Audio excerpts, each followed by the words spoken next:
অসমৰ সাম্প্ৰতিক পৰিস্থিতিত কিছুদিন আগতে উজনি অসমৰ পৰা আমাৰ শ্ৰমিক বা ক্ষুদ্ৰ ব্যৱসায়ী তেওঁলোকক মই এটা অনুৰোধ জনাইছিলোঁ যে আপোনালোকে অতি সোনকালে উজনি অসমৰ পৰা নিজ নিজ অঞ্চললৈ নিজ নিজ ঘৰলৈ ঘূৰি আহক আৰু সেই আহ্বানৰ প্ৰতি সঁহাৰি জনায়েই হওক বা পৰিস্থিতিৰ বাধ্যবাধকতাত পৰিয়ে হওক ইতিমধ্যে প্ৰায় বেছিভাগ শ্ৰমিক মিস্ত্ৰী বা ক্ষুদ্ৰ ব্যৱসায়ী নিজৰ নিজৰ ঘৰলৈ ঘূৰি আহিছে। যোৱা কেইদিনমান মই কেইবাটাও ফোন পাইছোঁ আমাৰ শ্ৰমিকসকলৰ পৰা বা ক্ষুদ্ৰ ব্যৱসায়ীসকলৰ পৰা যে এতিয়া আমি কি কৰা উচিত। কিছু দুই একে এনেকুৱাও কৈছে যে আমি যিবোৰ ঠাইত কাম কৰিছিলোঁ বা যিবোৰ ঠিকাদাৰৰ অধীনত কাম কৰিছিলোঁ তেওঁলোকৰ তলতীয়া কোনোবা কৰ্মচাৰী বা মেনেজাৰ আদি আমাক ফোন কৰি আছে, আকৌ যাবলৈ কৈ আছে। এনে অৱস্থাত আমি কি কৰা উচিত। সেইকাৰণে মই ভাবিলোঁ যে ব্যক্তিগতভাৱে এজনকৈ এই পৰামৰ্শ দিয়াতকৈ ফেচবুক লাইভ যোগেদি মই মোৰ মতামতখিনি ব্যক্ত কৰাটো ভাল। বাকী আশা কৰোঁ সকলোৱে অলপ চিন্তা চৰ্চা কৰিব এই মতামতখিনিৰ ওপৰত। প্ৰথম কথাটো হ'ল মই আগতেও কৈছোঁ বহুবাৰ যে বৰ্তমান ৰজাঘৰীয়াৰ প্ৰচেষ্টাত অসমত এটা অপ্ৰীতিকৰ পৰিস্থিতি বা সাম্প্ৰদায়িক সংঘৰ্ষ লগাবলৈ চেষ্টা কৰি থকা হৈছে, বিশেষকৈ 2026 চনৰ নিৰ্বাচনক কেন্দ্ৰ কৰি। আৰু মই এই কথাও আগতে সন্দেহ প্ৰকাশ কৰিছিলোঁ যে উজনি অসমত যি মিয়া অসমীয়া সংঘাত বা হিন্দু মুছলমান সংঘাতৰ সৃষ্টি কৰিব বিচৰা হৈছে ৰজাঘৰীয়াৰ পৃষ্ঠপোষকতাত, এই ষড়যন্ত্ৰ অনাগত 1.5 বছৰত আৰু তীব্ৰৰূপে চলাই থকাৰ সম্ভাৱনা আছে। তাৰোপৰি মই সিদিনাখন ফেচবুক লাইভত কৈছিলোঁ যে যিহেতু গোটেই উজনি অসমৰ গোটেই মানুহক সাঙুৰিব নিশ্চয়কৈ নোৱাৰি, কিন্তু ৰজাঘৰীয়াৰ আঙুলিৰ হেলনত কিছুমান সংগঠনৰ নেতাই বা কিছুমান মানুহে যিহেতু আপোনালোকৰ উপস্থিতি উজনি অসমত বিচৰা নাই বা এই ক্ষেত্ৰত বিদ্যুৎ মহলে সেই প্ৰেক্ষাপটত যিধৰণে তেওঁলোকৰ মতামত দাঙি ধৰিব লাগিছিলে সেইধৰণে আপোনালোকৰ প্ৰতি বৰ বেছি সঁহাৰিও নাই। এই ক্ষেত্ৰত অৱশ্যে এজন ৰাজনীতিবিদ অখিল গগৈ ডাঙৰীয়া, তেওঁৰ স্থিতি সুকীয়া। তেওঁৰ বাদে মই যোৱা কিছুদিন এই ঘটনা পৰিঘটনাৰ পিছৰ পৰা খুব সূক্ষ্মভাৱে লক্ষ্য কৰিছোঁ, চেগা চুৰুকাকৈ দুই এজনে পেপাৰ পত্ৰিকাই অকণ মতামত দিছে যদিও সামগ্ৰিকভাৱে উজনি অসমৰ সমাজখনে বা হয়তো বিদ্যুৎ মহলে এই ক্ষেত্ৰত আপোনালোকৰ সপক্ষে তেনেকৈ বিশেষ মতামত দিয়া নাই। বৰঞ্চ বহুতেই কৈ আছে যে এইটো এটা সোণালী সুযোগ, আমাৰ স্থানীয় ল'ৰা ছোৱালীবোৰে এই চেগতে তেওঁলোক ওলাই আহিব লাগে আৰু আপোনালোকে কৰা শ্ৰম বা ক্ষুদ্ৰ ব্যৱসায় তেওঁলোকে দখল কৰিব লাগে। গতিকে এনে প্ৰেক্ষাপটত মোৰ মতামত হ'ল যে আমাৰ যিসকল শ্ৰমিক মিস্ত্ৰী বা ক্ষুদ্ৰ ব্যৱসায়ী উজনিৰ পৰা গুচি আহিছে বা এতিয়াও আহি আছে, তেওঁলোকে সদ্যহতে উজনিলৈ কাৰোবাৰ ফোন কলতে যোৱাৰ চিন্তাটো বাদ দিয়াই ভাল আপোনালোকে, কাৰণ ৰজাঘৰীয়াৰ অপচেষ্টা অনাগত দিনতো অব্যাহত থাকিব। কোন মুহূৰ্তত কি পৰিৱেশ হয় ক'ব নোৱাৰি।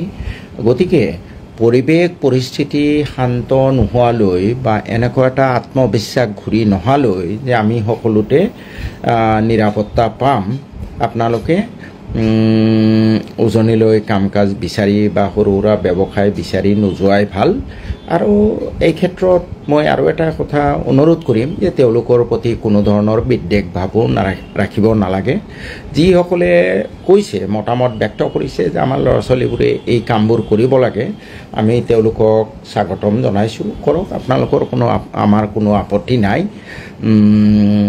যদিও সংবিধান মতে ভাৰতৰ যিকোনো এটা অংশৰ মানুহ অন্য এটা অংশত যাব পাৰে বা তেওঁৰ যোৱাৰ স্বাধীনতা আছে, তৎসত্ত্বেও কোনোবা অঞ্চলৰ মানুহে যদি বেয়া পায়, সকলো মানুহক মই সামৰিক কথাটো কোৱা নাই, কিন্তু মৌনং সন্মতি লক্ষণং, যেনেধৰণে সৰ্বাত্মকভাৱে এটা মতামত আহিব লাগিছিলে যিহেতু অহা নাই, তেনে ক্ষেত্ৰত মই ভাবোঁ যে এই সংবিধানৰ মৌলিক অধিকাৰৰ দোহাই দি জোৰ জবৰদস্তি এটা অঞ্চলত নোযোৱাই ভাল।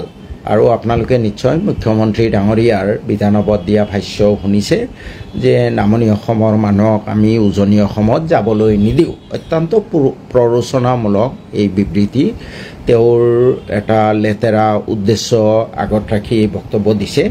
গতিকে মই আমাৰ বিশেষকৈ মিয়া শ্ৰমিক মিস্ত্ৰী বা ক্ষুদ্ৰ ব্যৱসায়ীসকলক অনুৰোধ জনাব খোজোঁ যে কোনোবা ঠিকাদাৰৰ তলতীয়া কোনোবা কৰ্মচাৰী বা মেনেজাৰ বা কোনোবাই ঠিকাদাৰে ফোন কৰিলেই আপোনালোকে সদ্যহতে উজনিলৈ যোৱাৰ চিন্তা বাদ দিয়াই ভাল। আপোনালোকে যিসকল শ্ৰমিক বা ক্ষুদ্ৰ ব্যৱসায়ী উজনিত কাম কৰি আছিলে, মোৰ তেওঁলোকলৈ পৰামৰ্শ হ'ব যে আপোনালোকে যদি সম্ভৱ হয় নিজৰ নিজৰ অঞ্চলত ক্ষুদ্ৰ ক্ষুদ্ৰ ব্যৱসায় গঢ়ি তোলক, বা হয়তো অগত্যা যদি শ্ৰমৰ কাৰণে ক'ৰবাত দূৰত যাবই লাগে, তেতিয়াহ'লে আপোনালোকে অসমৰ বাহিৰৰ বিশেষকৈ দক্ষিণাঞ্চলত আমাৰ কেৰেলা, অন্ধ্ৰপ্ৰদেশ, কৰ্ণাটক, তামিলনাডু আদি ঠাইলৈ যোৱাৰ ব্যৱস্থা কৰক। আৰু মই এই কথা আজি আকৌ দোহাৰিব খুজিছোঁ যে শ্ৰমৰ এটা মূল্য আছে। শ্ৰম যিসকলে কৰে তেওঁলোকে সেই শ্ৰমৰ কাৰণে সন্মানো পাব লাগে।